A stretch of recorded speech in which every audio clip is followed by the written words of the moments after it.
दोस्तों ट्रंप को लेकर एक बातें काफ़ी पॉपुलर हो चुकी हैं कि ट्रंप को जो चाहिए वो टुकड़ा फेंक दो, ट्रंप खुश हो जाते हैं। फिर उनको उनके देश का और वर्ल्ड का इंटरेस्ट याद नहीं रहता, बस उनको उनका इंटरेस्ट याद रहता है। कल अलास्का में पुतिन और ट्रंप के बीच मीटिंग में भी कुछ ऐसी ही चीज़ें हुई। मीटिंग से जस्ट पहले जब उन्होंने इंटरव्यू किया तो उसमें ढेर सारे चीज़ें उन्होंने बातें को फेंका कि अगर डील नहीं होती है तो डील को लेकर उनका जो कॉन्सेप्ट है वो ऐसा है कि जैसे वो दुनिया के सबसे बड़े डील ब्रेकर हैं, उनसे बेहतर डील कोई कर ही नहीं सकता है। वो इंटरव्यू में वही दावा कर रहे थे कि अगर डील नहीं बनती है तो मैं वॉकआउट कर जाऊंगा रूम से। इसके अलावा 2 दिन पहले उन्होंने फिर धमकियां भी दी थी रूस को कि उनको कॉन्सिक्वेंसेज भुगतने पड़ेंगे। लेकिन कल हुआ क्या? पुतिन मिले, पुतिन ने उनको वही दिया जो उनको चाहते थे। ये कहा कि 2021 में अगर ट्रंप फिर से राष्ट्रपति बनते तो रसिया और यूक्रेन का युद्ध नहीं होता। अब ये सुनकर ट्रंप भाई फूले नहीं समा रहे, वो फूल गए कि भाई मेरी तारीफ कर दी और मैं भी यही कर रहा था, इन्होंने भी यही कह दिया। अब वो इस बात को भूल गए कि इस मीटिंग को ऑर्गेनाइज करने का एक मीन्स क्या था, पर्पस क्या था। मीटिंग जो कल हो रही थी उसमें सीज फायर को लेकर एक डिसीजन बनना था।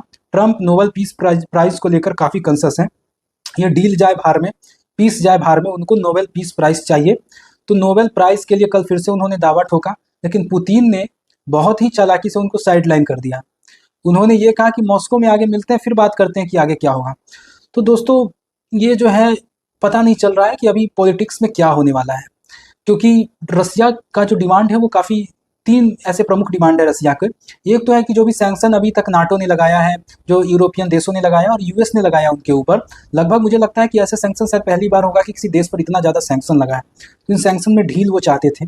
दूसरा ये चाहते थे कि नाटो का जो सदस्यता है उसमें यूक्रेन को शामिल नहीं किया जाए। नाटो में वो नहीं चाहते कि यूक्रेन शामिल हो और फिर नाटो के जो फोर्सेज हों, उनके सदस्य हैं, वो यूक्रेन और उनके बॉर्डर के आसपास में वो लगे। तीसरा जो सबसे इंपॉर्टेंट डिमांड है जिसपे पुतिन बैकफुट पर नहीं बल्कि फ्रंट फुट पर खेलना चाहते हैं और उससे बैकआउट नहीं करेंगे कभी भी, वो ये है कि जो भी डोनबास का ज़मीन है, जो इंपॉर्टेंट मिनरल्स है, वो चाहते हैं कि उन्होंने कब्जा किया है तो वो ज़मीन हमारे पास हो जाए। अब इस चीज़ को लेकर वो पीछे नहीं हटने वाले हैं। तो अब गेंद फिर से यूक्रेन के पाले में चला गया है। याद रखिएगा दोस्तों कि अगर 2 हाथियों की लड़ाई होती है तो मसला जाता है घास वहाँ का। तो यही हो रहा है यूक्रेन के साथ। ये लड़ाई होती है नाटो और रशिया, दोनों सुपर पावर हैं। अमेरिका इन्वॉल्व है नाटो में, या फिर कहे तो एक सुपर पावर है रसिया के सामने। और इन दोनों का क्या डील होता है, क्या लड़ाई होती है, इसमें पिस रहा है यूक्रेन। वहाँ से हथियार सप्लाई होते हैं, इसको युद्ध रोकने के लिए मना किया जाता है, इधर से रशिया मानने को तैयार नहीं है। तो यूक्रेन को इसका खामियाजा भुगतना पड़ेगा।